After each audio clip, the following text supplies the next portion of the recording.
Is this the most overrated book on productivity? Hello and welcome to episode 2 of the Burnout Bookclub. In this video, I'm going to share why I am unlearning the lessons I took from Tim Ferris's The 4-Hour Work Week. Who am I? I'm a consultant recovering from burnout, and on this channel I share my burnout busting tips and productivity hacks to help you have a sustainable and successful career. This was the second book I read on my burnout recovery journey. When I first read it, I thought it was revolutionary, it had changed my life. But when I came to apply this in the real world, I actually found that some of it was pretty overrated and didn't really work.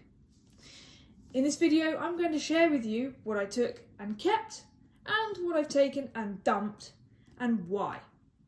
Let's start with the good stuff. What this book is fundamentally about is helping you to be liberated from pointless, meaningless work and spend more time doing the stuff that you actually enjoy. And that's why I think parts 1 and 2, or sections 1 and 2, were the most applicable for me personally. In these, Tim helps us to understand how to extract the meaningful work and remove the impediments. And there were 3 things in particular I took. The first of these is reducing interruptions. We are all subject to hundreds of emails a day, if not thousands. And I think this is particularly true if you're in consulting or any client-facing work. You've got double the amount of mail. You've got internal mails, client-facing mails, and it becomes overwhelming quite quickly.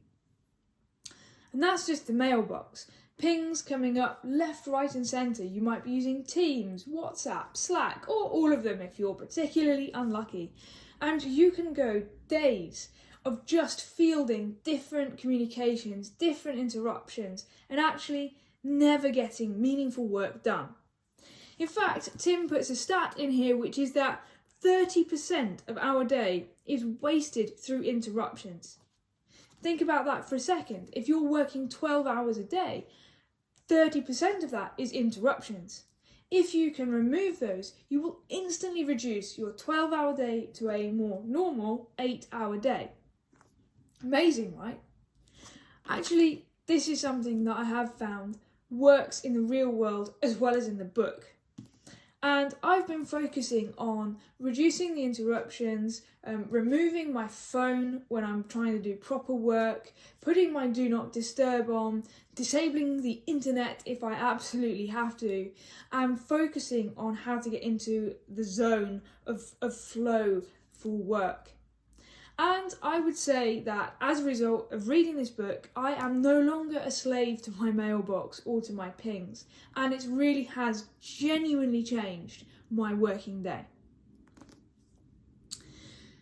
There are things though that we can't get away from. There are the types of tasks that we just have to do whether we like it or not. They tend to be not the most exciting, but they have to get done. And these tend to be repetitive tasks. Now, initially, Tim supplies us with a pretty good mantra. He says, if we have a task, we should first look at, can we eliminate it? If we didn't do it, would anyone really know? If we can't eliminate it, can we automate it?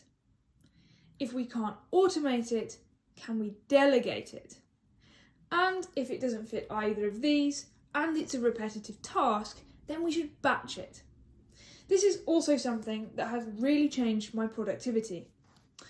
I now batch repetitive tasks like approvals, checking my emails, and pretty much anything that is repetitive but can't go anywhere else. This means I'm not low-key worrying about it when other things I'm trying to do proper work or meaningful work. And it means, again, I'm in control of those repetitive tasks. They're not controlling me. And I can move them around when I work best in the day. This is something that whether you aspire to be an entrepreneur, a corporate grease monkey, or anything in between, this can really change your daily productivity. And the last one was a bit counterintuitive.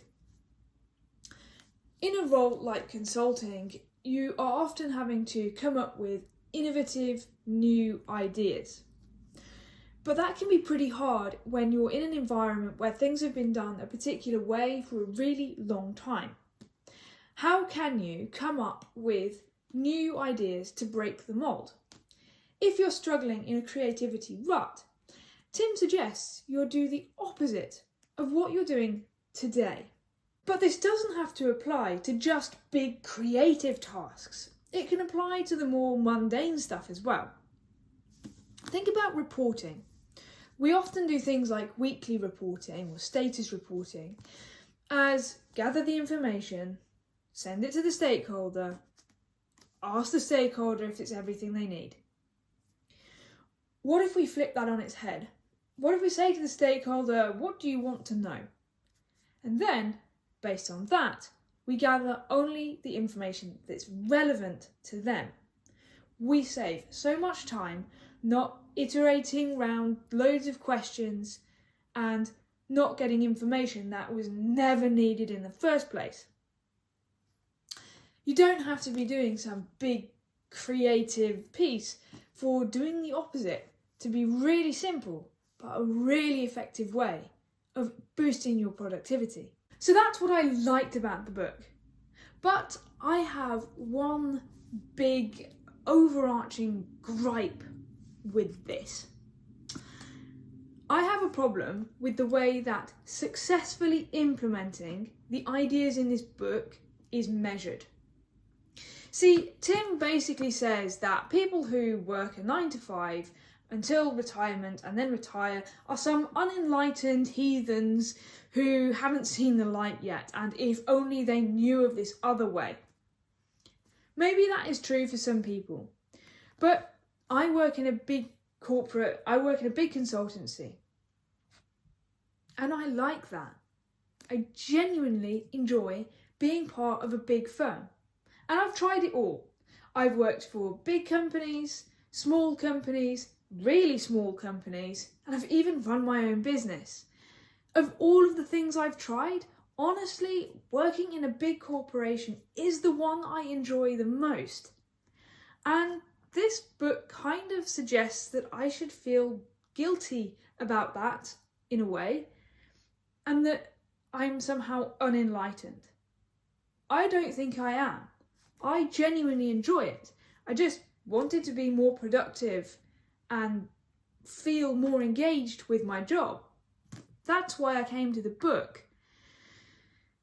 And so everything that I find frustrating about this ties back to that point. And there's also a second element.